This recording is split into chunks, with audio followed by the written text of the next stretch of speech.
Hello, ഞങ്ങൾ ഇന്ന് ചെറുതായിട്ട് ഒന്ന് പുറത്ത് പോയിട്ട് ഫുഡ് കഴിക്കാമെന്ന് വിചാരിച്ചിട്ടുണ്ട്. അപ്പോൾ വേറെ ആരുമില്ല, ഞാനും അച്ഛനും അമ്മയും അനിയനും മാത്രമേ ഉള്ളൂ. നമ്മളിതാ റെഡി ആയിട്ടോ.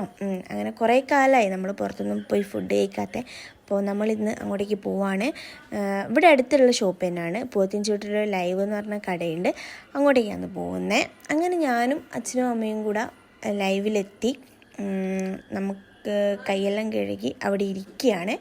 ഇരുന്ന് അല്പസമയത്തിന് ശേഷം എന്തെത്തി, നമ്മൾ ഓർഡർ ചെയ്ത സാധനം എത്തി. ഇതാ ചിക്കൻ കറിയുണ്ട്, അൽഫാമുണ്ട്, ബീഫുണ്ട്. ഇതൊക്കെയാണ് നമ്മളിന്ന് ഓർഡർ ചെയ്തത്. പൊറോട്ടയുണ്ട്. കുറച്ച് സാധനങ്ങൾ മാത്രമേ ഓർഡർ ചെയ്തിട്ടുള്ളൂ. പെട്ടെന്ന് വിചാരിച്ചിട്ട് വന്നതാണ്. അങ്ങനെ എനിക്ക് വേണ്ടിയിട്ടാണ് കേട്ടോ ഞാൻ ചിക്കൻ കറി ഓർഡർ ചെയ്തത്. പെട്ടെന്ന് ഇതാന്ന് പറഞ്ഞ് നമ്മളത് കഴിച്ച് തീർക്കുകയും ചെയ്തിട്ടുണ്ട്. അങ്ങനെ അച്ഛനും അമ്മയ്ക്കും അറിയുന്ന ആരെയോ കണ്ട് കുറച്ച് കഥയെല്ലാം പറഞ്ഞ് നമ്മളവിടുന്ന് ബില്ലെല്ലാം അടിച്ച് എനിക്കും അമ്മയ്ക്കും ഒന്ന് ഡേമാർട്ടിൽ പോകാനുണ്ടായിരുന്നു. അങ്ങനെ ഞാനും അമ്മയും കൂടെ അങ്ങോട്ടേക്ക് പോയിട്ടോ.